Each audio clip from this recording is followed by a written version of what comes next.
Hey everybody, welcome to the Bass Shed Podcast. My name's Ryan Roberts.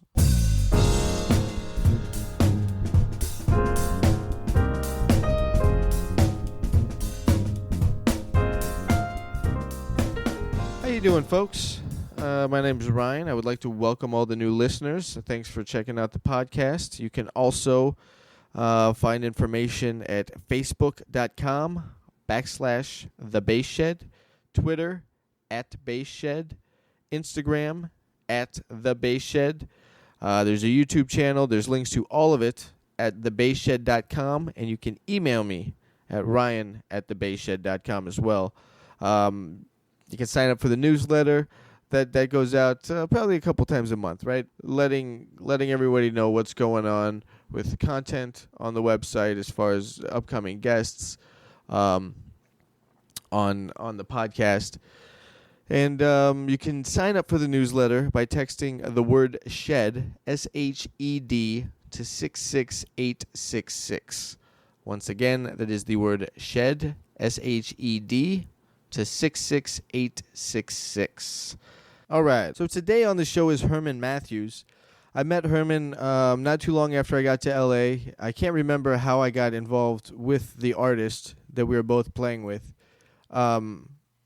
But we did a gig together, and then we had then kind of after that we had done a few other gigs together. I can't remember them all, but we've played, and then I hadn't kind of connected with him for quite a while actually. Herman has a really impressive resume. He's worked with Kenny Loggins, Richard Marx, Tower of Power, the Isley Brothers, Kirk Whalum, George Duke, Bob James, Tom Jones, Hugh, Laurie, Patty Austin, Luther Vandross. Like, it's a very impressive resume that you can check out at hermanmatthews.com. I will have links at thebasshed.com to Herman's website, so you can learn a little bit more about him. And we just talk about his story, how the music that he was exposed to at a young age, his early playing experiences, and his move to L.A.,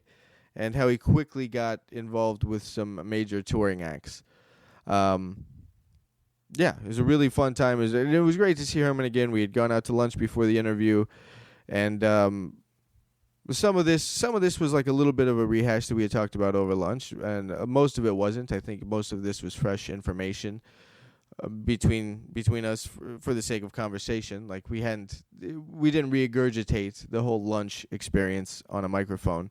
But yeah, I had a lot of fun reconnecting with him and learning more about him, and I really want to play with him again. Here is my talk with Herman Matthews. I know, right? You're from Houston? I am from Houston. And you've been out here since 1988. Yes. Uh-huh.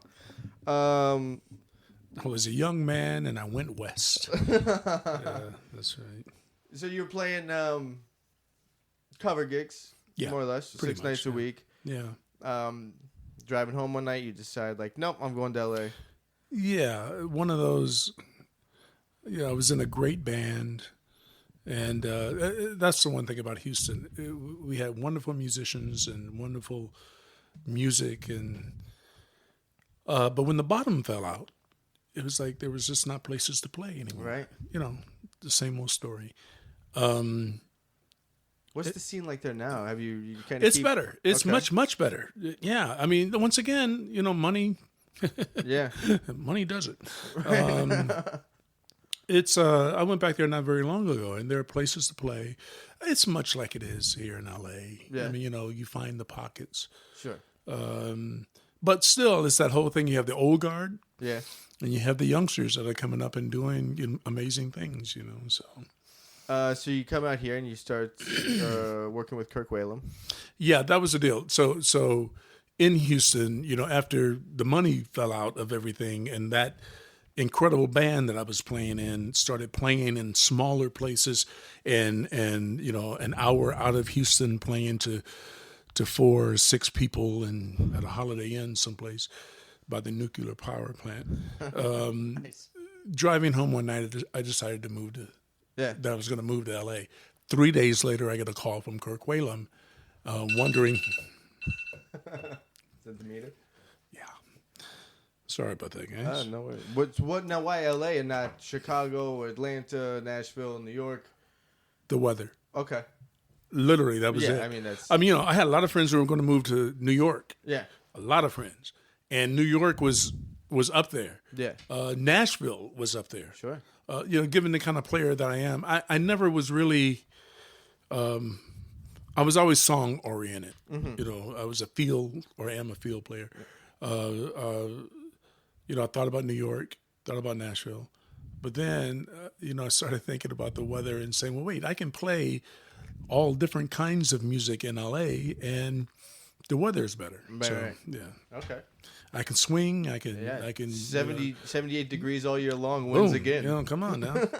And I, as a kid, I lived in Alaska, so it wasn't like I was, How many years was that? 3 years. I'm an Army brat. My dad was stationed there.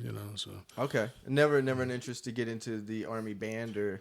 Well, oddly enough, one of the gigs that I'm in high school, and I had scholarship to go to Berkeley. Okay. I had a scholarship to go to Indiana. Okay. Dave Baker was there at the time. Yeah. And also the Airmen of Note, the Air Force Big Band, was looking for a drummer. Okay. And, what branch of the military was your dad in? Army. Okay. Well, he was in the Marines for 4 years, and then came back and was in the Army. Okay. For the latter part, what was it? For 26 years. Oh, wow. He was in the Army, so he was a career man. Okay, but you were born in Houston. I was born in Houston. Okay. Yeah. Yeah, born in Houston, and even when he, we lived in, Kentucky, Fort Campbell, and we were at Alaska, Fort Richardson, Fort Polk in Louisiana, which was where everyone went through basic in order to go to Vietnam because of the terrain there and all. Okay. But my dad was the guy who, when Muhammad Ali was supposed to get off the bus, for active service or for duty, my dad had to be there with the check, the paper and the board there to check him off the list if he got off the bus. Okay. So everyone knew that he wasn't on the bus, but it had to be official. So my dad was the one who marked him absent. But anyways, so the whole thing, living in Alaska with the cold, I didn't need to do any more of that. As far as the service, the Airmen of Note, I went and auditioned for that band. Okay. In D.C. Yeah. Made the band. Okay. And that was another great thing about Houston. Going to the high school for the performing and visual arts, under my music director was Bob Morgan, and it was a great reading band. It was a great big band. I mean, wonderful musicians came out of there. Robert Glasper. Oh, really? Okay. HSPVA. Chris Dave. Yeah. Chris Walker. Okay. A bass player who. Was Derek Hodge out of there too? Who? Derek Hodge, the bass player with Glasper? No. I don't know much about him. I mean, he can play. I know that much. I don't know if he went to PVA out of Houston, but a lot of amazing actors. Beyonce actually went to that school. Okay. And didn't finish. I mean, she didn't have to. Badu?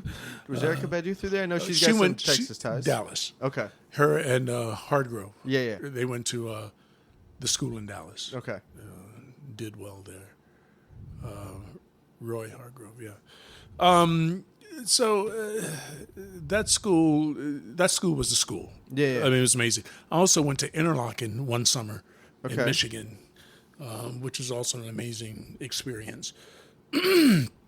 Auditioned for I went on and auditioned for the Airmen of Note and made the band, but had trouble getting into the Air Force itself. Okay. I had a back problem, or so they tell me. Okay. I had a back problem.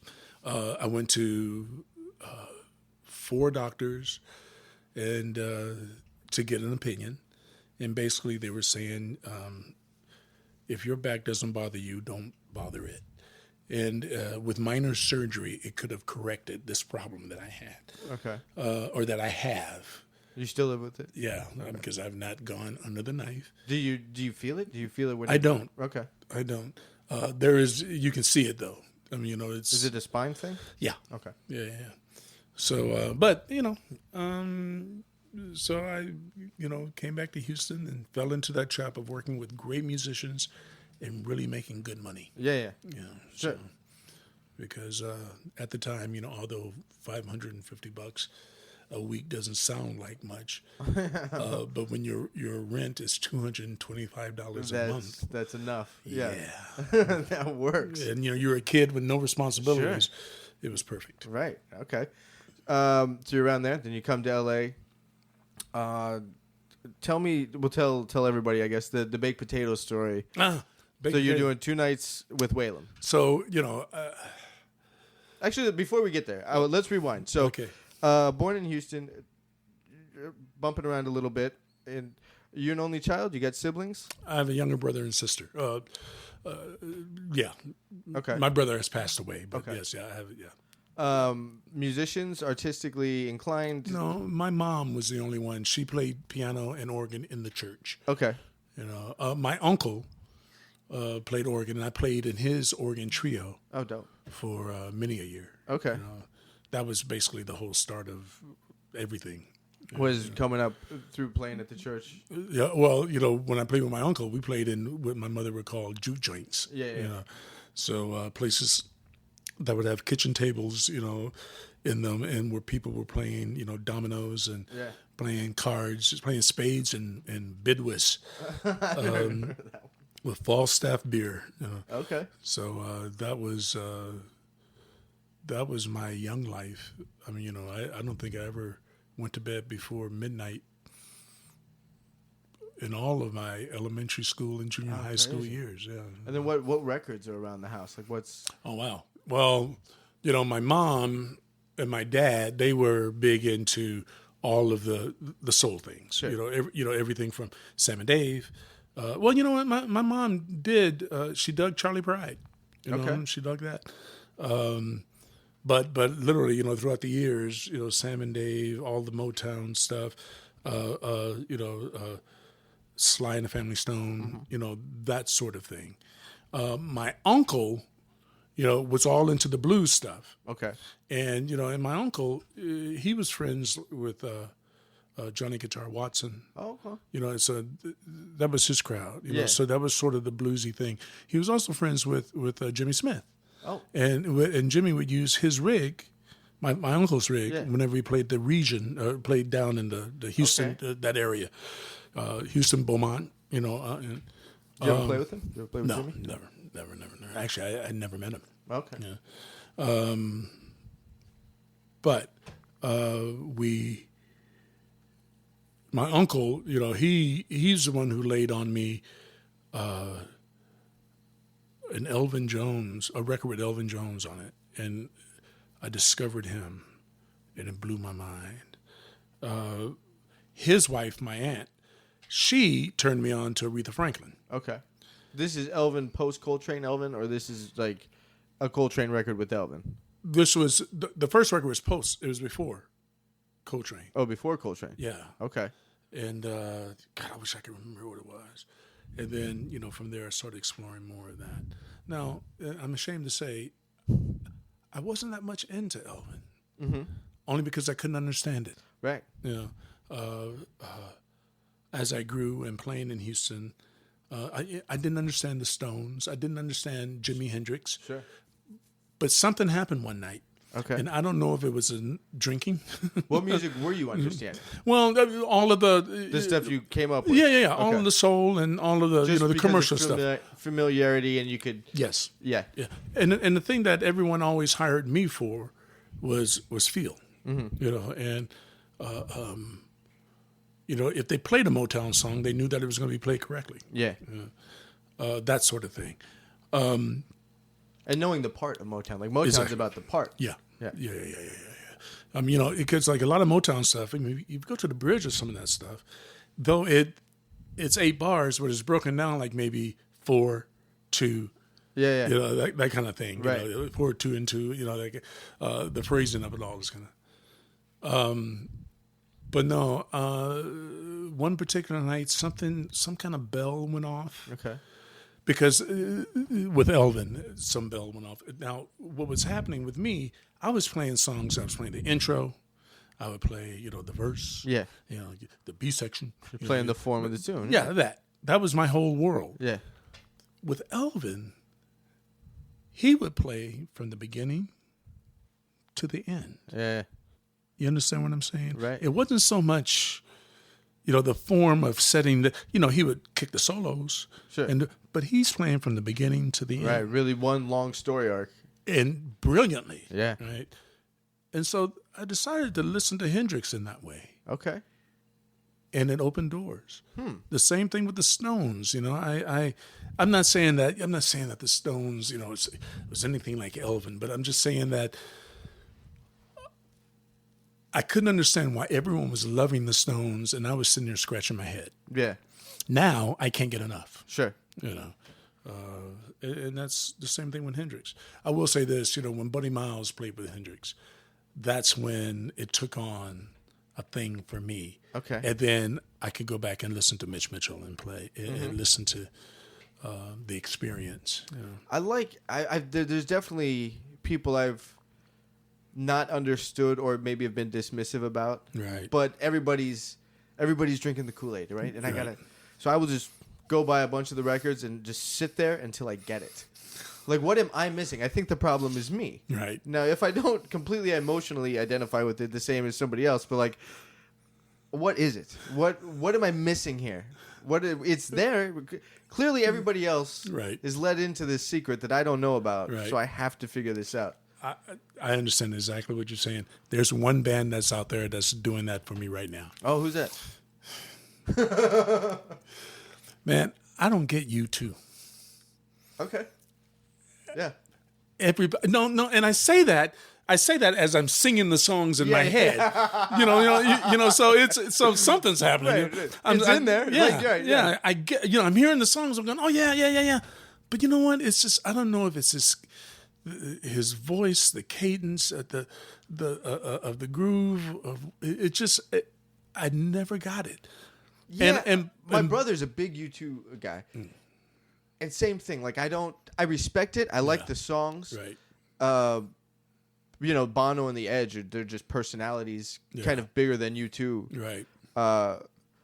Maybe it's because I'm a bass player and there's just not a lot for me there as a bass player. Same thing here. To dig into. I respect it, but it's, bass player wise, it might as well be kind of Mark Anthony from Van Halen. Yeah. There's just not a lot going on in that chair for their music. The music is based on different.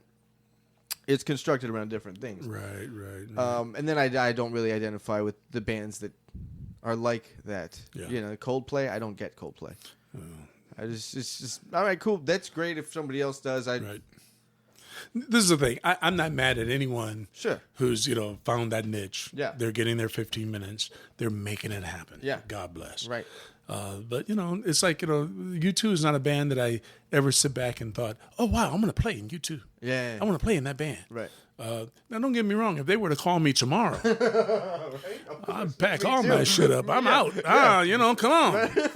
Hey, Angel and Harlem, I'm playing my ass off, right? But, it's just, it's that thing. Yeah. That thing. Well, I mean, if a gig's on the table, then it has, I don't care who you are. Musician first. Yeah, exactly. Of course, yes, I'll do it. Yes. Right, sure, whatever. So where do we leave off? So you're listening to a bunch of Motown records. You finally discover Elvin. There's this little kind of epiphany that happens, awakening, and you start hearing all music a little differently. Exactly. And what age would that be? Ish. Wow. See, I started playing with my uncle when I was 11 years old. Okay. And was playing, Any formal training at that point, or just like there's the drums, here's some sticks? Yeah. I started playing drums at 7, and basically it was a basement in Alaska with drums and a record player. That was my education. I love that. That was it. And with it being so damn cold outside, right? I just stayed in the basement. All you're gonna do is sit there and play records. Shed, yeah, exactly. What were the records? Records and Hot Wheels. Did that. The records. Once again, it was everything. Everything from Sam and Dave, 5 Stair Steps. I remember all that. Sly Stone. the Motown stuff, like the Temptations, but everything though.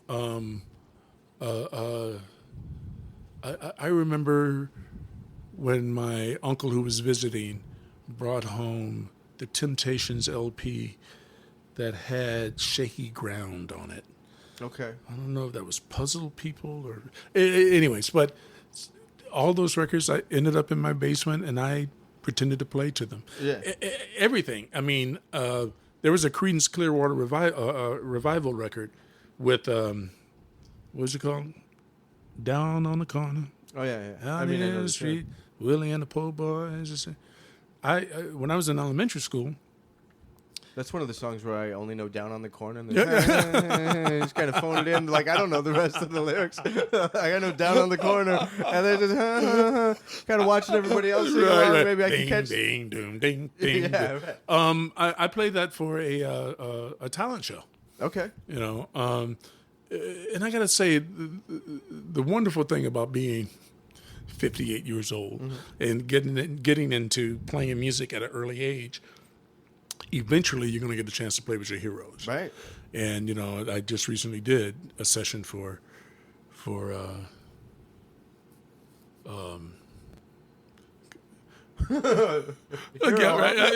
all right. No, for Fogarty. Okay. Yeah. Is Bob Malone still playing with him? You know, I don't know. There was no piano player on the session. I did some gigs with Bob Malone doing his own thing. Right. Before he went out with Fogarty. Okay, yeah. So, you know. Who else was on the session? Mike Monell was on bass. Okay. Amazing bass player. And his son was playing guitar. Oh, okay. Yeah. So that was it on those tracks. We did the first thing I did for him was a remake of Midnight Special. Nice. For a Walmart commercial, I think it was Walmart commercial. Now you're just playing on these for that one. Were you involved in production at all, or just playing? Yeah, just playing. Yeah, no production with Fogarty. Right. You know, he. Matter of fact, as soon as he puts on that guitar and starts playing, you know, it sounded like. Yeah, it takes you right there. I mean, you know, he's the backbone of all that. Yeah. You know, I sounded like those, you know, or the band sounded like Creedence, you know. That's cool. So, did you get to share the story with him? Like, man, yeah, of course. I did. That's pretty amazing. I did, which only reminds him how old he is. You know? So he's like, thanks, guy. You know. So, anyways, but yeah. Okay, so where were we at? Were you in the basement? You're playing with the records. Never. So you got accepted to Berkeley, but never went. Never went. But so then you're just back in Houston, just gigging. Yeah. Till that all kind of falls apart. Yeah, and that was in that time span. I graduated high school from the high school for the performing and visual arts in '79, and once again I didn't move out to LA till '88. Right. So all of that time I was just, you know, playing around town, doing my thing. Then it happens with everybody, but. You told me that the band you were in was working like 6 nights a week because contracts worked for like a year, 18 months, like these long contracts at the club. Yeah. You're doing a bunch of different styles, but it's all contemporary music to the time. Yeah. And classics and old classics. Yeah. I mean, every band had to have its own identity. Sure. You know, although we were all playing cover tunes. Right. How big was the band? Like 4-piece and a singer, like horns? How? No horns. Yeah, just we had, bass, we had guitar, we had drums. You know, we would always have 2 keyboard players because there was always horn parts and things of that nature that had to be played. Sure. One of the bands I was in, New Toys, the reason why it was called New Toys is because, you know, we had the latest of all of the Emu stuff and the Simmons drums and all of that. And so we were sequencing and doing things of that nature. And what made us unique, you know, along with the original stuff that we did, we were playing music from the UK. Okay. We were playing the Scritti Politti stuff and playing stuff from Living in a Box and from Nick Kershaw. And, you know, so, you know, that was the stuff that we were into, and it was all danceable and all electronic. I mean, it wasn't techno, it was electronic. And that's what made us. Yeah, that was your niche. That was our niche. Yeah. So then you get out here and get in touch with Whalum. You'd known Whalum from Houston. Yeah. Whalum was discovered in Houston, so he was a sideman in Houston as well. I mean, so we would play, gigs together in different situations. Okay, I don't know much about his backstory. Is he like a hard jazz guy that just took a commercial route? In his heart, he's a hard jazz guy. Okay. I mean, when I worked with him, at least once a set, we would play Moment's Notice. Or, okay. He's that really like, oh yeah, he wants to burn. That was like he was that guy. Okay, but where his bread was playing, the kind of hip smooth jazz. I hate saying smooth jazz because it waters down what he was really doing. Right. But that was more commercial. That was the world that was in. Yeah. I don't. If people are gonna do that. Yeah. I mean, like I know I have friends that are out there. You know Adam Hawley. Yeah. Oh yeah. Like Adam, he's an amazing jazz player. Like we've done jazz duo gigs before. It's he could just burn on giant steps. Right. We've done it. Cool, man. Like if you want to go do that because you have a family and you got, do it, dude. Yeah. Do it because you're not gonna have that career playing giant steps. Right. So go do it. Yeah. I see his name out there a lot. With Greg Adams and East Bay Soul, the band that I'm playing with a lot now, and it's so-called quote unquote smooth jazz circuit. Right. So. It's interesting. Yeah, I mean, it's a lot of work there, though. Yeah. What's going on here with the computer? So you get here, you got 2 nights. 2 nights at the Baked Potato. Yeah, with Whalum. And with Whalum being the hot thing. Was it a record release? No. No, it was just him. He was just playing 2 nights at the Potato. Yeah, at the Potato. And, I mean, packed all 4 shows. I mean, with more people wanting to come. And in the audience were some people who had worked with Bob James, some people who had worked with Kenny Loggins, and some people who had worked with Al Jarreau. And this is the first time they hear you play. They meet first you. time they don't even know who I am. Yeah. First time they hear me play. Okay. And now the Bob James story is a little. So now Kirk Whalum is working with Bob James as well. Okay. And so Kirk Whalum, he's telling Bob, he says, "Hey man, is that my drummer? If I hear you're looking for something. My drummer would be interested in doing the gig." And so then Doc Gibbs, Leonard Gibbs, the percussionist, who Philly's own, he played with Grover Washington and an amazing musician. He's working with Bob James as well. And so he calls up Bob and says, "Hey, man, I think I may have found a guy for you." So Bob is thinking that there's two guys. Ah, okay. So that's where that whole thing. Right, Bob did put it the same dude. Right. And then it comes out as just one guy.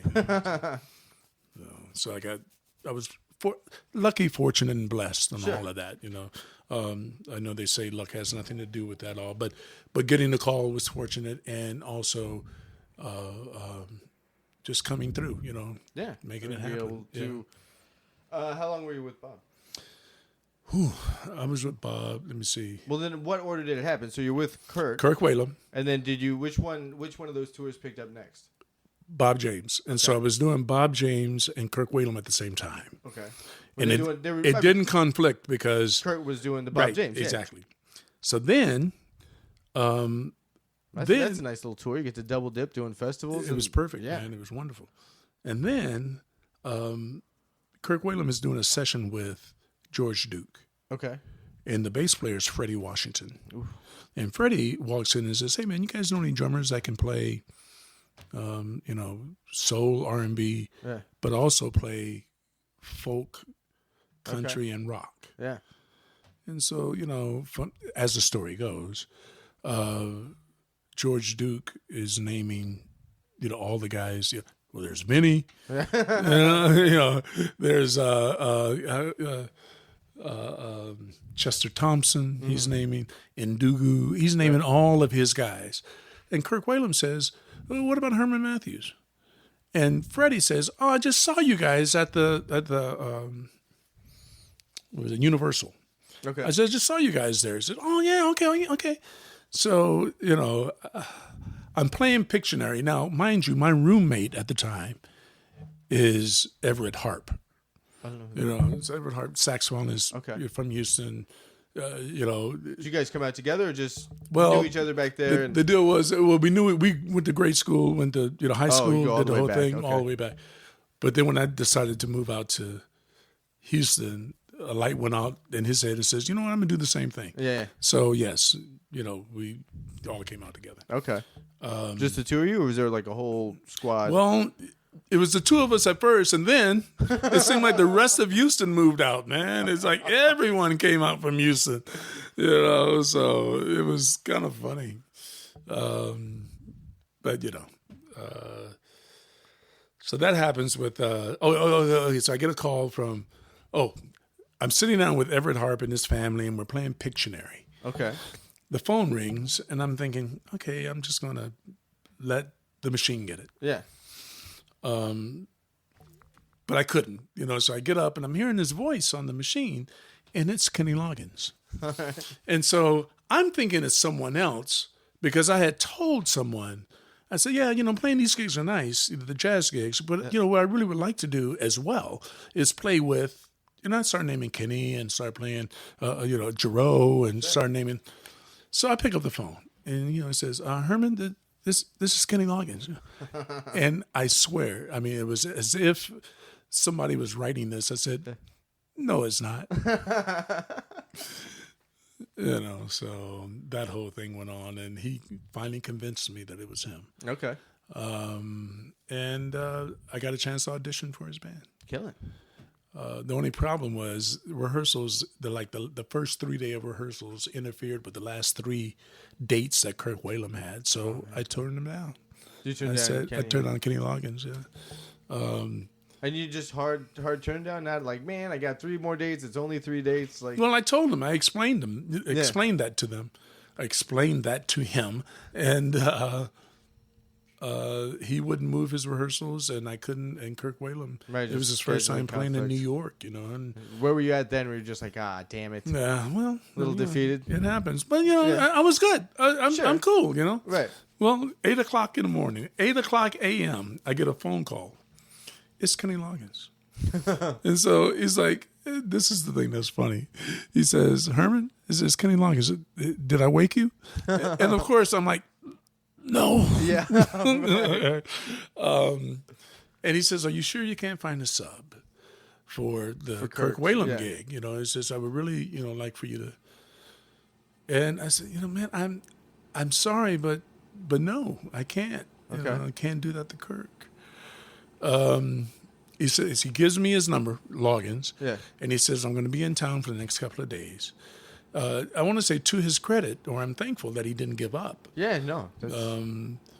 I received the mail that day, with bills, and I got another phone call from Kirk's manager that canceled some dates, and there was only just a few dates on the books.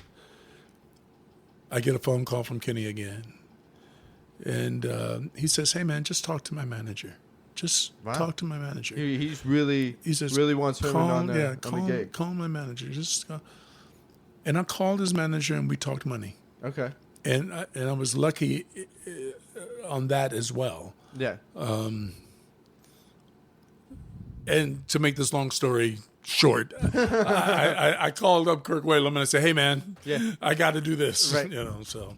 Okay. And it kind of put a little wedge between Kirk and I, but we're just for the 3 dates, or was he thinking you were like going to be kind of a lifer? Well, in his band. We didn't even think about that. Yeah. But he was disappointed because it was the 3 dates. Right. And I wasn't experienced enough to get into that thing of trying to sub his thing out and it's okay, I'll be back. The Jenga game of being. I was in Kenny Loggins' band, period. Yeah. That was it. So, anyways. All right, so then, so you get to L.A., it's Kirk, then a little Bob James kind of double dip, right. Then Kenny. Well, so Kirk Whalum, Bob James, and Kenny Loggins. So for a minute there, I was doing all 3. Yeah, so you were never in town. I was never in town. Yeah. And if there's such a thing as a legacy, it's that thing of, I was literally catching red eye to red, doing. Leaving one tour right to the other date. Yeah. Right. So I was fortunate doing that. And then it just got to the point where I had to just do Kenny because eventually, after 2.5 years of that, it interfered with Bob James's gig, and then eventually with Kirk's thing. Yeah. Okay. Yeah. And then you're with Kenny for how long? I was with Kenny up until the time he was working on the Live in the Redwoods LP. Okay. Which was, his, I always say it was his version of what the Paul Simon, that big band that he did with all the African, musicians Graceland. And all the, Graceland. So, I mean, because we had 4 percussionists and, 3 keyboard players. Oh, wow. And it was this huge thing he was going to do. But he kept canceling it. Okay. He kept putting it off. To the point where that's what I thought I was going to be doing that summer. Yeah.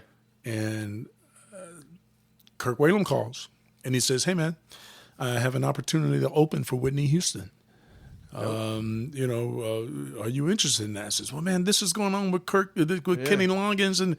And so I quit Kenny. Okay. To go back with Kirk. Yeah. And to do that tour. And not only am I working with Kirk Whalum, but I'm working with Angie and Debbie Winans of the Winans family. Okay. Both that act is opening for Whitney as well. Okay. So I'm playing with Kirk Whalum and with Angie and Debbie you're double Winans. dipping again. Double dipping again, yeah. So the whole month of rehearsals that's happening with Whitney and that whole thing. Yeah. I'm coming back. That was in Florida, Miami, I think. Okay. That's where they're rehearsing? Yeah. Okay. And Is so that what she said? At the time, was she? I think it was just. That's what it was. Yeah, Okay. it was just there. The first gig was there. Okay. So it was, I come back home to find a message on my machine from Kenny saying, "Herman, give me a call. I want to see if you could." He wanted me to come to that Live in the Redwoods gig. Yeah. Because there was 3 songs that he needed me to play on. Okay. And this is the thing with Kenny. When he's used to a certain feel, Yeah. that's what he's always looking for, and he expects the drummer To always be to that. play that. Yeah. So it was unfair, really, to the guy who was doing the gig. Sure. Who is a guy who I admired. Okay. But anyways, I flew in. Yeah. And I played 3 songs. So once again, I've lived somewhat of a charmed life as a musician here in Los Angeles. So I have nothing to complain about. Yeah, it seems like the puzzle pieces keep coming together nicely. It's as if God is sitting there going, "Okay, we'll make this work for him." Yeah. So. So then 94, you start with Tower of Power. Yeah. Okay, that's another thing that. So I did the last tour for Richard Marx, his last big tour, and as a matter of fact, he had his dad, who is Dick Marx, who is like the Chicago jingle czar. I mean, he wrote. I wish I were an Oscar Mayer wiener. Oh, wow. That is what he wrote, "My dog's bigger than your dog. My dog's bigger than yours." He wrote all of that stuff. Okay. So he was like he was the guy. In Chicago. See, I knew about the New York jingle scene, but I didn't know about the Chicago jingle scene. Right. So huge in that. And then, and quietly as it kept, there was like a Texas thing too. Okay. That, where jingles they were always trying to get in on that as well. So, Richard Marx is doing his last tour, and great band. We did great. So, God, what was the deal? Nothing was really happening.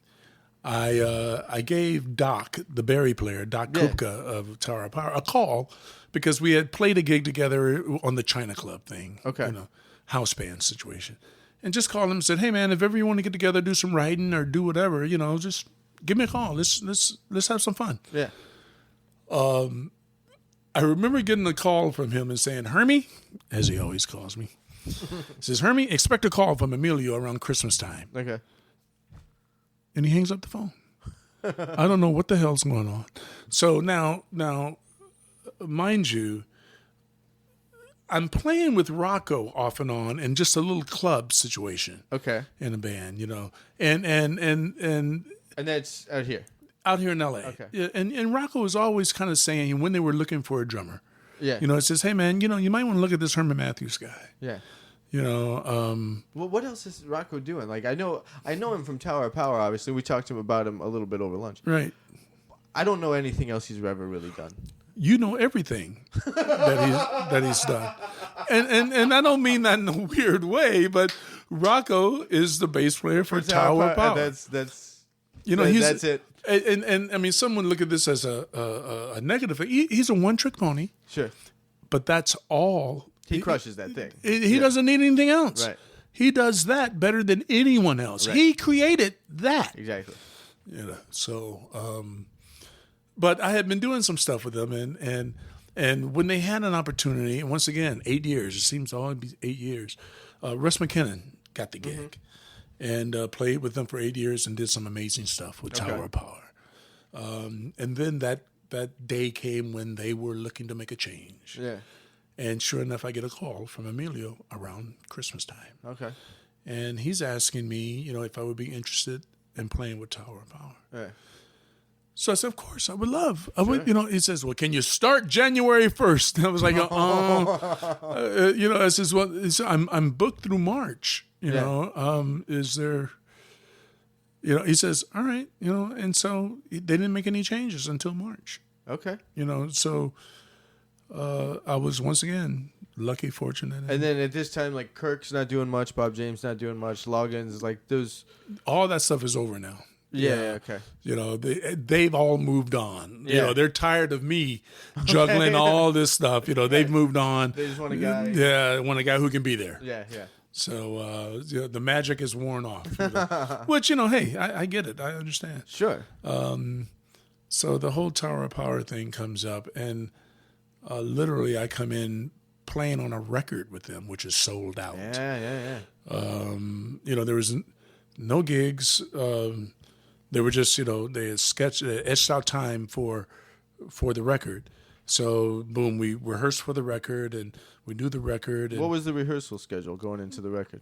We rehearsed every day. I want to say maybe for about a week. Okay. Maybe 7 days, a little more, maybe. But you had not done live gigs with them? You came right into rehearsals for the record. Right, exactly. And then... And then Emilio tells me, all right, so we got a gig at the Ventura Theater. And, so I'm saying, okay, so what's the rehearsal schedule? Let me know what's rehearsal schedule. There's no rehearsals. So my first gig with Tower of Power was, the sound check. Yeah. And then the gig. Okay. So basically what I did, Did you get a set list? Well, I got a set list, and also I got the live tapes. Okay. All the stuff that Russ McKinnon did. For the live arrangements. Yeah. I wrote out all of that. Yeah. My head was buried in music. And were you kind of reading the gig? I was always reading the gig. Yeah. To this day, Emilio, we laugh about it because whenever we talk about guys in their first gig, and Emilio says, "Remember your first gig?" I was like, "I sure as hell do. Sure. I wish I could forget it." But you know what? That became a thing. Any major, debacles? Yeah. I remember stopping the band once in the middle of a song.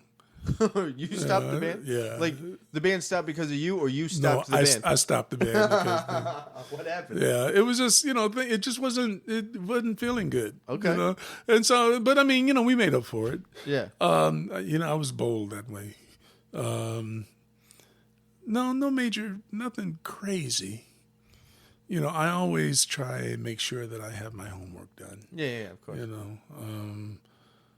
I wouldn't give up those 4 years for anything. I mean, that was an amazing time in my life. Yeah.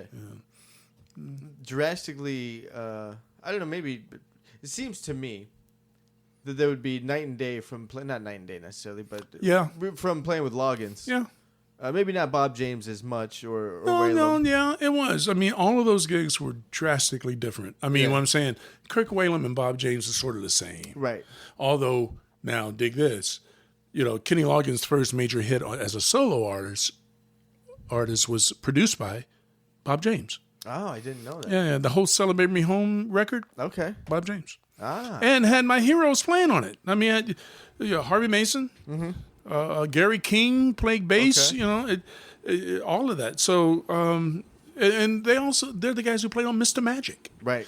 So it's like, oh my God, my mind's being blown here because and Bob James produced "Celebrate Me Home." Okay. So Okay, so it's all. It kind of sort It's of a so scene. 6 degrees, if you will, Yeah, that sort of thing. But yeah, musically though, all of my gigs are sort of that way. I mean, nothing is like Tower of Power. Sure. Nothing. Right. But I guess maybe like Loggins and Tower of Power are similar in the sense of like they're both pioneers within the genre. Like they created a sound. Yeah. Loggins, lack of a better term, yacht rock. Like He's that guy. Yeah, he's that guy. Tower of Power. That's that band for that thing. You're right. So in that way, they're similar. Yeah. Although musically very different. I've always said though, if you work with Kenny Loggins, you can work with anybody. Oh really? It's just Kenny. He has a certain sound in his head, and he wants to hear that. Does he know how to communicate it well? He does. Sometimes in a way where you just kind of want to roll your eyes. Okay. But you know what though? It's like when everybody gets there, you go, oh, okay, I get it. Now I see it. Yeah. So my hat's off to him. All right. You leave Tower of Power in '98. Yeah. Because of kind of a financial thing. Sure. I was actually curious about that because like Tower of Power money cannot be the same as Kenny Loggins money. And you're absolutely right about that. Like it seems like Tower of Power as a musician would be so much fun to play in. Yeah. It's a big band and there's horn arrangements that are crushing and so much energy. Right. But yeah, that is not Kenny Loggins money. It's not. Yeah. It's not Kenny Loggins money. It's not Richard Marx money. It's Right. not. It's not any of that. So yeah, I was making a lot of money, and my nut was I was able to cover that comfortably and put the savings away and all, and then I got with Tower Power. It was funky. Yeah, I know. It is funky. Yeah. But Yeah, exactly. So that was really the reason that, and I had an opportunity to go play with a young lady for Lilith Fair. Okay. And her name was Rebecca. Okay. And, a record that... was she just a one-name artist? Yeah, that really had potential. She was an actress. Okay. And this little black girl that kind of sort of had this alternative vibe to her. Okay. And Abe Jr. played on the record. Nice. So they were looking for that sort of energy. You know? I had an opportunity. Fat sound, laying it down. Yeah. Unapologetic, just boom, right down the middle. So we did that, and they loved her. We did it twice. We did Lilith Fair twice. Are those annual? Is that every year? Or do they have like a? It was. I mean, I guess what's her name? Sarah. McLaughlin? Yeah. She did it until she got tired of it. I guess. I don't even know if it's going. I don't. Yeah, it's not going on anymore. But I think it only went 3 years, 4 years. Oh really? Yeah, I think that's it. Yeah. Okay. But I did 2 of those with Rebecca, and then from there, played with Meredith Brooks. I'm a bitch. Right. That's probably around that time when that single was big. Yeah. Were you doing the major tours? Some. Yeah. Yeah. It was on the latter part of it. That came out, and then I think she was about to go back out again. Okay. So the biggest thing that we were opening for Annie Lennox. Okay. Doing stuff like that. That was wonderful. And then I had an opportunity to be the musical director for a young lady named Kina, Kina. And that was about the time where Macy Gray was, it was coming on the scene. Okay. So they hit about the same time. Yeah, what was her first single? I Try to Walk Away and I Stumble. What was the name of that song? What was that? Goodbye and I choke. I know we're singing the whole song. Let me get to the chorus of it. What part of this is the title? Yeah, I know exactly. I don't know, but the thing is, so they were putting lots of money into both acts, Okay. and they just put that extra boost in the Macy and Macy Macy. boom, because Keena, wonderful voice, and I hate to say it this way, but she was like a young Tina Turner. Oh, And she had, I mean, if you look up her music, she had this one song called Girl from the Gutter. Mm-hmm. And that whole record was an anthem about young girls believing in themselves. Okay. And just saying, I'm not saying I'm sorry for who I am. Yeah. And the way she delivered it, I mean, every night there were chills. Wow. People would look up at her and just, I'm like, wow, she's doing something. Yeah. That has maybe Macy did too. I don't know, but it sounds like Keena had a social. She did. Maybe social justice is the right word. Maybe it's not. It's an awareness that it's responding to modern culture at the time. I like that a lot. I mean, I think the heyday of it all with Keena, we opened. Well, I could say so. With Keena, we ended up opening for Savage Garden. Okay. Right, Soundgarden is the rock band. Savage Garden are the dudes. Australian guys who play real mellow. Okay, right. It is, I think, a guitar player and a singer and a bunch of track, right? Yeah, something like that. So we did that with Rebecca. We went out with Third Eyed Blind. Okay. And we went out with Matchbox 20. Sure. So it was, look up those things, you guys, you youngsters. The I know you guys don't know what those guys are. But you know what, man? It's wonderful. I mean, incredible stuff. And then so you're doing just kind of little pickup tours. Yeah. 2007, you cut a record. Yeah. I was part of this rhythm section for a guy named Ned Albright. Okay. Who Ned Albright, a wonderful individual, songwriter, a singer, played keyboards on all the Archie's stuff. Okay. So sugar, boom, boom, beep, boom, beep, boom, honey, honey, boom, boom, beep, and sang background on that stuff. Okay. There was also a song called Montego Bay.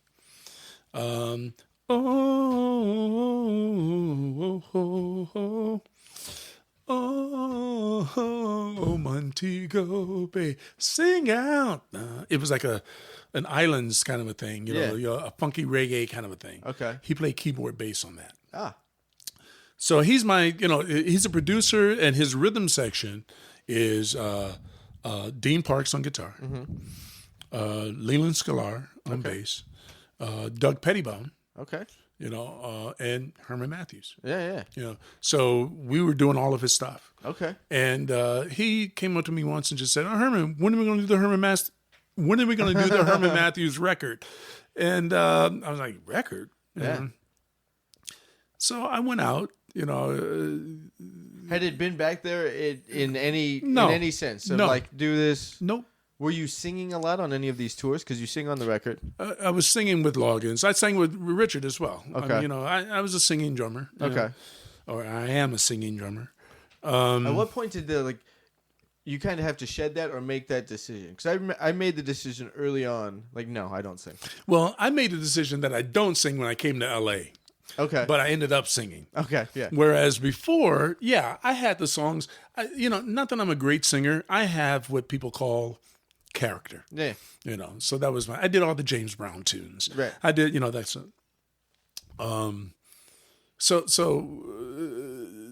this record, Ned, he didn't know what to expect. I was trying to decide on, do I make a rock record? Do I make a funk record? Do I make a drum record? A drum record? Yeah. Do I, what do I do? What can I do to stand out? Sure.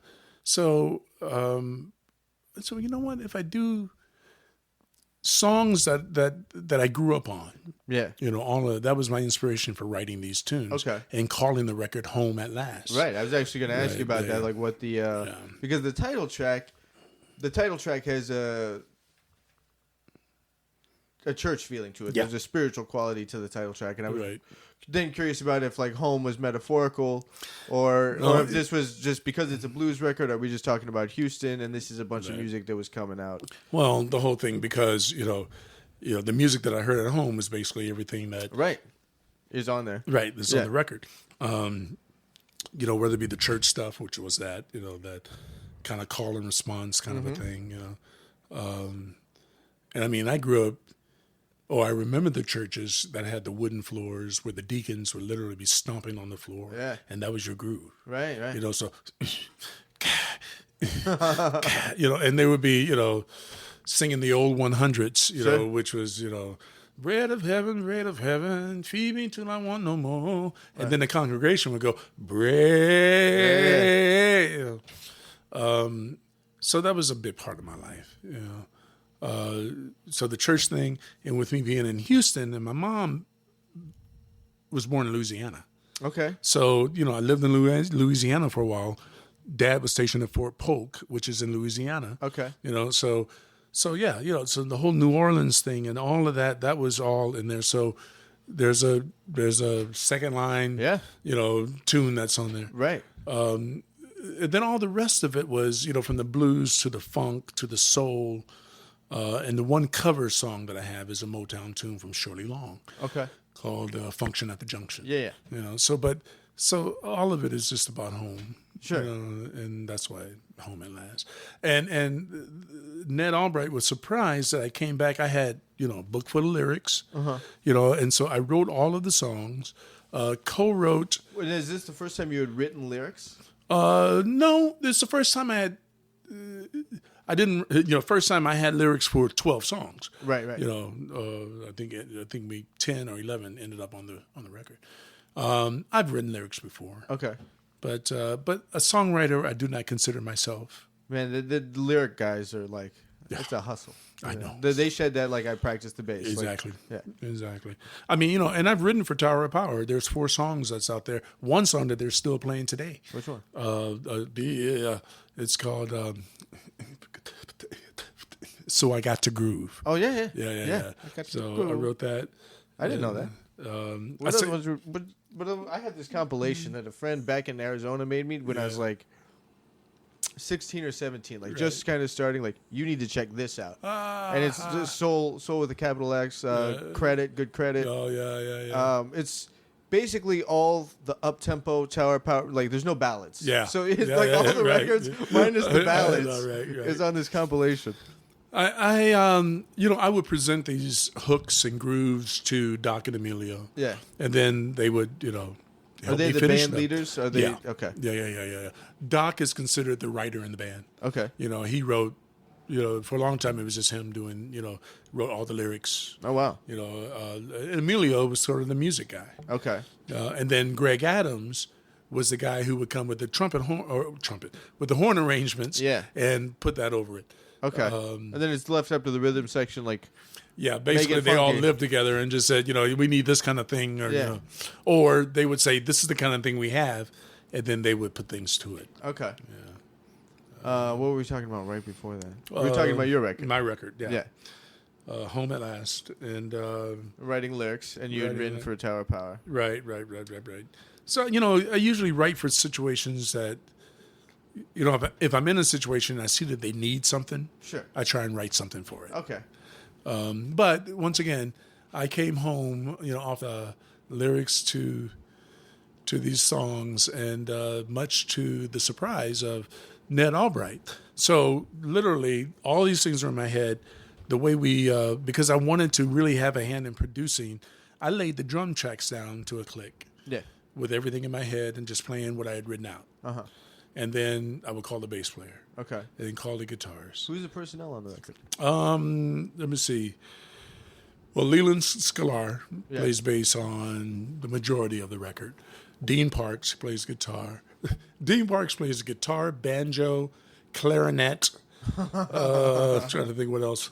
And then Ned Albright does play some piano on it. Who else is on it? Doug Pettibone also playing guitar. Who else is on there? It's been Ivan Neville. Okay. He's playing keyboards on a few songs. Who else is on there? The Neville family's from Louisiana. Did you connect with them down there at all? Not down there. I mean, I connected with Ivan Neville because he was on some shows with Tower of Power. Okay. So that's how I connected with him, and also too my friendship with Charlie Drayton. Mm-hmm. He worked with Ivan on many things, but they were in the Expensive Winos together. Okay. With Keith Richards' band. Yeah. So there's that sort of that connection. Yeah. Even the connection with Steve Jordan. I mean, as brief as it was, it's one of those things where, I was in contact with Steve and we would talk a lot. Where's Steve from? I don't know anything about that. New York guy, man. New York Straight guy. up. Yeah. There's a lot of I want to say right? Jamaica, Queens, maybe. I'm not. I may be wrong on that. Yeah. But New York cat, straight up there, man. That doesn't surprise me. Yeah. One of those guys, doesn't drive. Yeah. At all. Yeah. Huh. Why? Yeah, Subway. I would. Let's be honest. Even if LA, if I didn't have to, if I could have someone else's, right. some other situation to handle all that, exactly, I definitely would. Exactly. So the record's out. You were doing Tom Jones. I met you. This is when I met you. I met you when I don't know what year that was. The gig was the Canyon Club. Yeah. We opened with Bret Michaels, not that Bret Michaels. We opened up with a Bret Michaels, right? Kind of a merry singer-songwriter, guitar player, right? We opened up for the Bacon Brothers. Oh, right. That was the gig we did. Okay. And I remember doing the first rehearsal with Bret, and I'm there, and you came in, and I think there was a house kid at whatever rehearsal space we were at. And played the tune down. My first reaction was like, "Oh shit!" And like, "Okay, yeah." And your first thing is like, "Did it shuffle too much?" I'm from Texas. Sometimes I shuffle it too. I'm like, "No, everything's okay."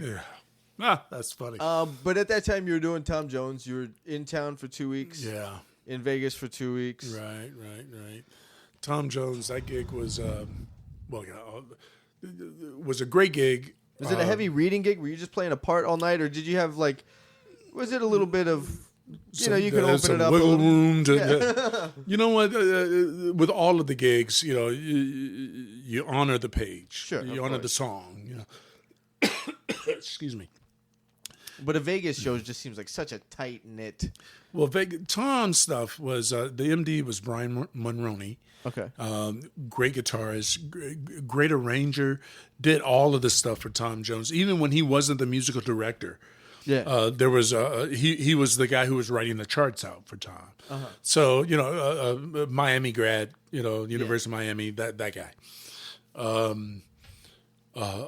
Another situation where, he was coming into Cafe Cordial. Yeah. And asked me a handful of years earlier. You were leading a band, Cordial's a club in L.A. that closed about maybe 4 years ago. Yeah, unfortunately, it closed down. What I loved about Cafe Cordial was the fact that Peter May gave me license to put together whatever I wanted to put together. Right. And to see if it would, stick on the wall.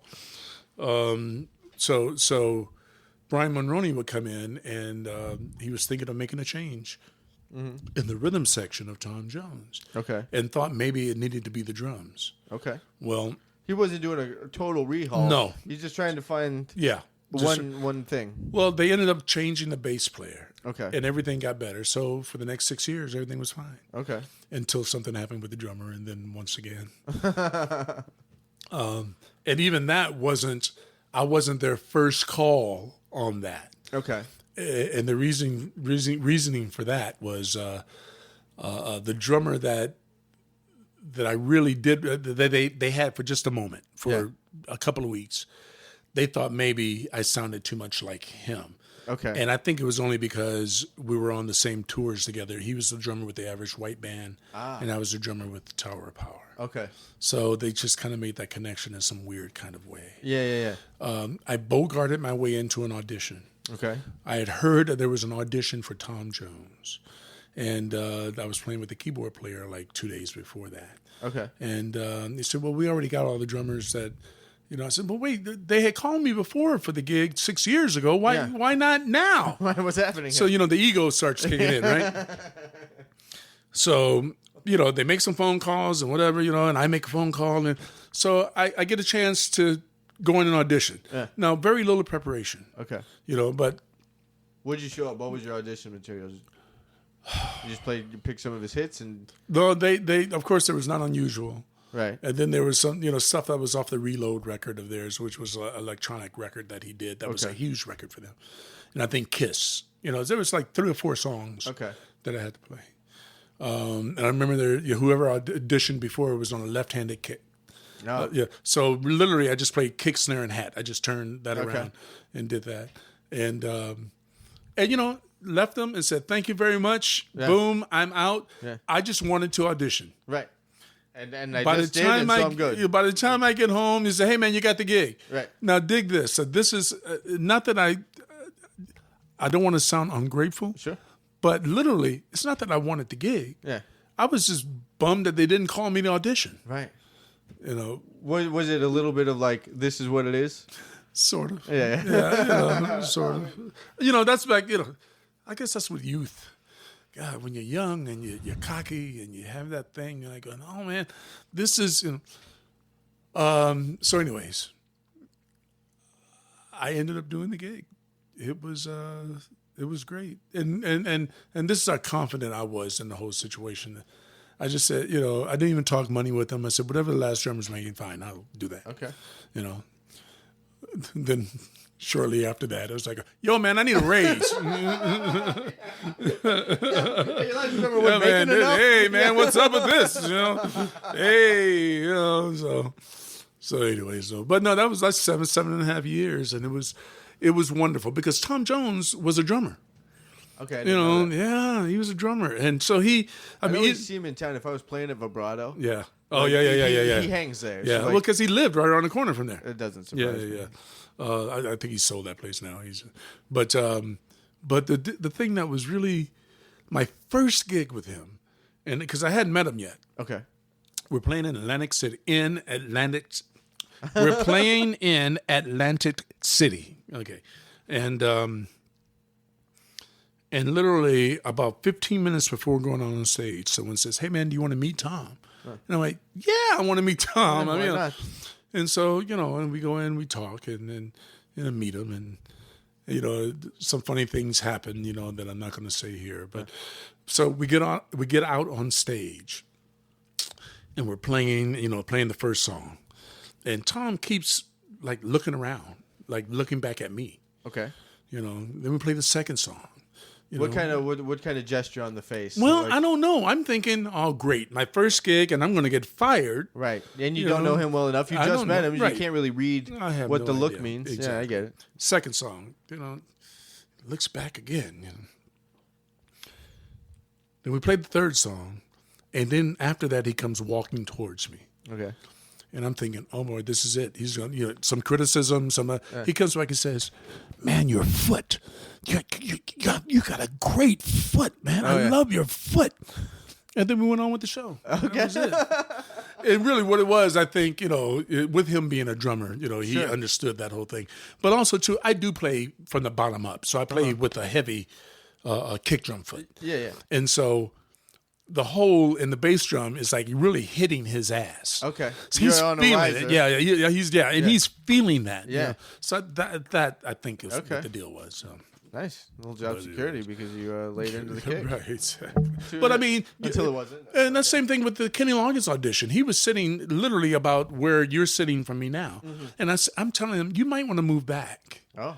And it is not that I play loudly, right, but I play with authority, sure. And it's not that it's loud, it's just that it's there. There's command. Yeah. So, don't, so, anyways. All right, so Tom Jones ends, it's, you're back in L.A. You're playing, you've been back in L.A. since, hold on. So I remember when you came back in L.A. because I was playing this little club. Yeah, I was pretty pissed off about everything then, but go ahead. Yeah. I don't think the place is there anymore. It was a place called Angels on Santa Monica on like 25th Street or something. Okay.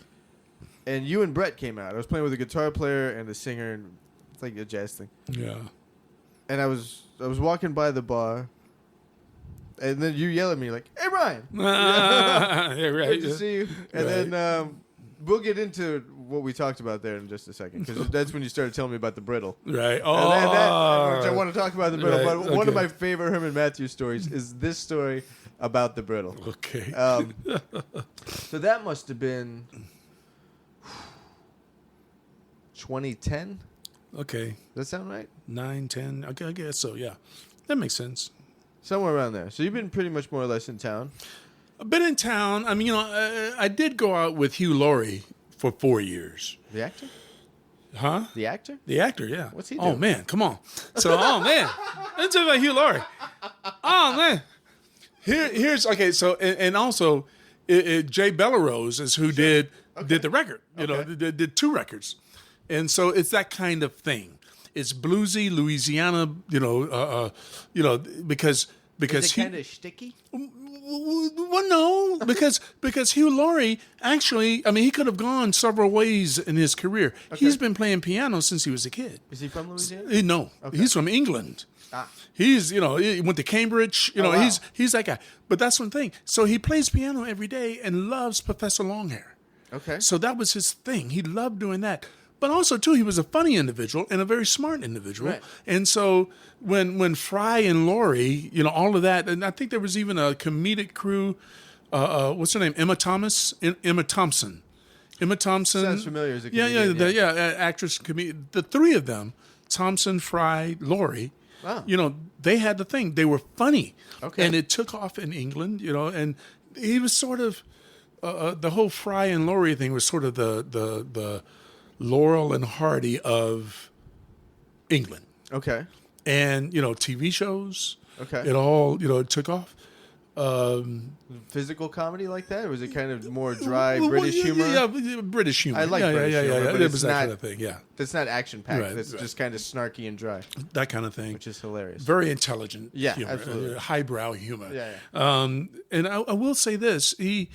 It was very successful for him. Okay. Still playing piano every day. Yeah. He gets a call. He gets a script. House. Yeah. And then the rest pretty much is history with that. But now, he's got money. Yeah. And he's thinking, I want to make this record. Okay. And he makes a record which is sort of a nod to the blues. Yeah. And it's great. Okay. It ends up selling over 2 million. Damn. Worldwide. Okay. He makes a second one. Sure. 2 million worldwide. Jay Bellerose gets a little tired of being on the road. Okay. And I do the last 4 years. Oh, all right. Yeah. How many dates a year? How many dates a year? We went out sort of seasonally. I mean, we went out at the beginning of the year for maybe a couple of months. Okay. And then, we would do little spot things, and then there was a summer tour. Yeah. And then after was it that, all based around his shooting schedule? Sort of, yeah. Like he was busy. Sure. Another friend of mine named John Story, who plays guitar with Goldblum, talks about what it's like touring with Goldblum. Right. And it's all completely hinged around on his whatever else Goldblum decides to do. Well, the thing is, Hugh Laurie hasn't done it since, so I think he realized, although a wonderful dream, that has come true for him. Right. Just he didn't realize how much money that would go into this whole touring thing. And we sold out. We played around the world. Okay. And did well. Yeah. What size rooms? I would say, more like theater or symphony halls. Okay. We played, so what does that hold? We did that sort of thing. Now in France, I mean, we would play festivals and do the big things out there, or in that part of Europe. It was amazing to me because people who really had nothing to do with the blues or didn't know anything about the blues, but because they were fans of Hugh Laurie, would come to that show, right? And then they would leave there being blues freaks, right. So, as Hugh would always say, I don't want people to come out, because I'm an actor. I want them to come out because of the music. And so, of course, I'm over there thinking, no, you want people to get there because of who you are right. as an actor. Let them leave there, right. With that. So. I mean, I haven't heard the record, but there's a chance it wouldn't have not have sold 2 million copies if he was not on House. No, good stuff. And he has, the way the show was live, he had 2 background singers who were great singers and solo artists of their own. Okay. So, he would sing a bit. Is there a bunch of LA musicians on the tour? No. Okay. No. Okay. Just the rhythm section, I think, came out of LA. But there are, horn player lives in Virginia. Let me see who else. There are people from all over, New York. Okay. But the 2 singers, they would come out individually and sing something. Ah, okay. And then little showcase. And then together, So he was great because he was sort of the court gesture, the MC, he was the entertainer. Right. He was that guy. Ladies and gentlemen, we're going to present a show to you. Yeah. And then, he did. Yeah. And he would sit down, play piano and sing, Okay. and then call the rest up to do the thing. Okay. So it was okay. And that lasted for 4 years after Tom. Yeah, after Tom Jones, yeah. So then after that, did a lot of motorcycle riding. I don't know. Yeah, that's a nice bike. What year is that? That's an 03 Okay. Road King Harley Davidson. Yeah. No, and then after that, just little things here and there. 2-week things here, 2-week things there. Well, you were saying that this was the first This summer. is the first summer that I've been without a major tour. Yeah. I went out. I was supposed to have been out with Boss Skaggs. Okay. I did maybe about a month with Boz, and then he turned around and decided to go with another rhythm section, and that was sort of the first major blow that I've ever had. For musical reasons or financial? I think musical reasons. I mean, Really? Because his last 3 records are blues based. Okay. He was looking for a rhythm section that was more blues oriented, but also too, you had to play the hits, Right. and I don't think he was feeling the way those tunes that Jeff Porcaro played on. Right. He wasn't necessarily feeling them the same way that I felt them. Yeah. Sure. So God bless. All right. And you're making brittle. Let's talk about this brittle. I'm making brittle. Yeah. So here's the When story. all else fails, there's peanut brittle. Go ahead. So I'm in Angels. I told you I've been hearing about the brittle, and you lean in, and this is I wish that there was a visual element to this, and I wasn't doing this on the mic, but you lean in, you're like, you like peanut brittle, and there's so much intent. I'm like, peanut brittle's cool. It's this sugar thing, I never really thought about it that much in my life at all. No. Do you like peanut brittle? You're in it. Like you're. I'm selling it, right? Yeah. Or asking me if I committed a crime. Like this, it's almost an interrogation vibe about how much I love peanut brittle. I'm like, man, I'm in. Let's go check it out. We go out to the van, and you hit me to the peanut brittle. I'm a fan. And then we had played some. I don't remember what this gig was, but I know we had played some kind of outdoor thing at a school or something. I remember that. Yeah. And I don't remember much about it. But around that time, there was some kind of controversy with the brittle. Uh-huh. Someone had emailed, or there was some lawsuit about the brittle. What happened with the brittle? Well, it wasn't a lawsuit, but it was a thing where, I didn't have the insurance. And, and it was a whole thing. I had it in a store, and someone was just afraid that if someone choked on a peanut, what's going to happen? So I had to pull it out some stores, and how many stores was it in? It was on in 3, 3 little boutique. Yeah. So as a matter of fact, as soon as I leave here, I have to go make 1, 2, 3, 4 batches of brittle. How much is a batch? Do you do it like a sheet? Yeah, a full sheet that would go into the oven. I guess. When I say 4 batches, it's 2 of my batches. 1 batch for me is like 2 batches for someone else. Okay. Yeah, and it's For a long time after the Tom Jones thing, when there was really not a whole lot of big money work for me, I just made the brittle. That's why I was so intense with it, man. I love it. And it paid my mortgage for a while. Really? Man. It did. Man. It did. But Where does the brittle thing come from? What's your... I love to cook. Okay. I love to bake. Okay. No, why brittle? Well, I liked brittle. Okay. You know, my grandmother, who is now 100 years old. Really? Yeah, she just December 22nd. Wow, that's amazing. 20th. She turned 100 years old. Everything still working all right? She's cool. Yeah, man. Yeah, Okay. she's cool. So I remember back in the day, when you would walk through stores like Sears and Roebuck. Okay.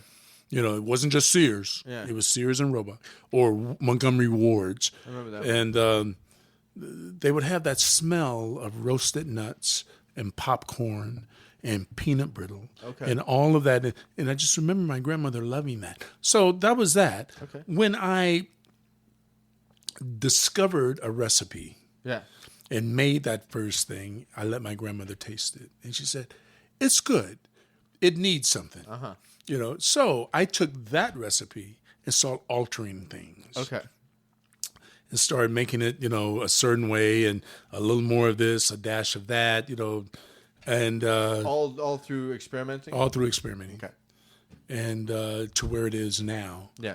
And when she said it was great, that was the thing. That you hit it. And so, you know, I used to sell the 5-ounce bag as a nickel bag. Okay. So I said, you know, 5 ounces, $5. Yeah. First bag's free. Okay. And literally, even when I was at Tower of Power, I would go out and I would throw bags in the audience. First bag's free. You know, like afterwards, with thank you very much. Everybody walk up, so I walk on and throw bags. Throw bags out there with order forms on the inside. Okay. Now it's so. How long have you been doing this then? You know what? How I started doing it is I would make peanut brittle and give it to somebody for their birthday or for Christmas. Just like a little, and labor of love gift. Enough people said, man, you need to do something with this. Okay. So I'm doing it. I can't quite get over a certain hurdle right now. And especially during these times when people are more health conscious about the whole sugar thing. Right. But there's still enough people out there who are saying, but this would be my dessert. You know, this would be my little cheat snack. And there are people out there now, you know, $5 in 1990 is now $9.73. Okay. I guess. So now that nickel bag is now $10. Yeah. You know, and you know, you can go to HermanMatthews.com and go to the shop. Okay. Yeah, and then boom, there it is right there. And then what's the distribution like on that? So if I were to go to the website and order some, do you have to fulfill all these orders and the brittle goes in the mail? If so, doesn't it get all busted up in the mail? Really? I mean, you know, I have a little bag, you know, that's this 5-ounce bag, and it's already broken up. Yeah. But I mean, I just feel like it would be like a sawdust. Even more so, right? Yeah. I put it in a box. Okay. And, you know, priority mail, and it gets there just fine. I love it. I love that. And it's good. Yeah, it gets there fine, yeah. And it works out okay. It's working out okay. I'm just trying to get to the next level of it. Which is what? I would love to be the famous Amos of... Oh, I would love to be that. Yeah. I would love for it to... I would love to be the go-to. I mean, I remember a story. These radio personalities were talking about going to C's Candy and getting peanut brittle and how amazing it was. So I literally get on the phone with them. With C's? With the radio people. The personalities. And I say, if you like peanut brittle, I have the peanut brittle. Did you give them the grill? Like, no, man, do you really? Because this is next level. You can't just like peanut brittle. You got to really like. If they could see my eyes.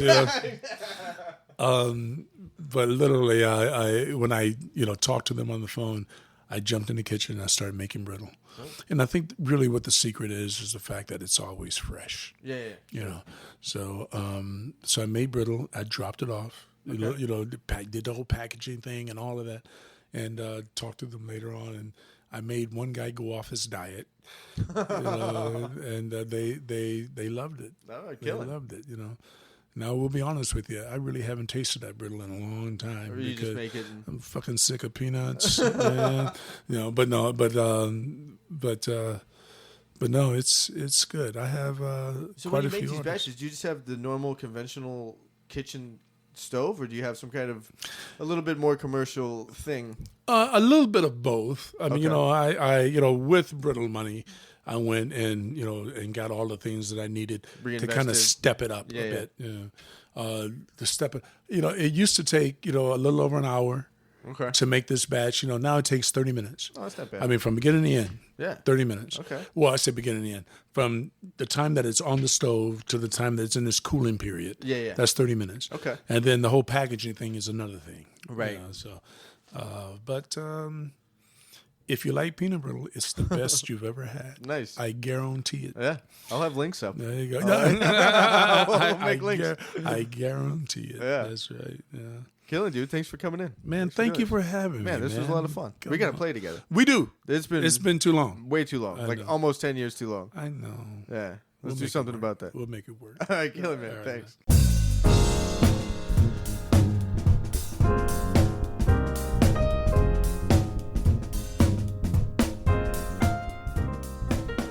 If you have enjoyed this episode and would like to know more about upcoming guests and other Base Shed happenings, you can text the word SHED, S-H-E-D, to 66866.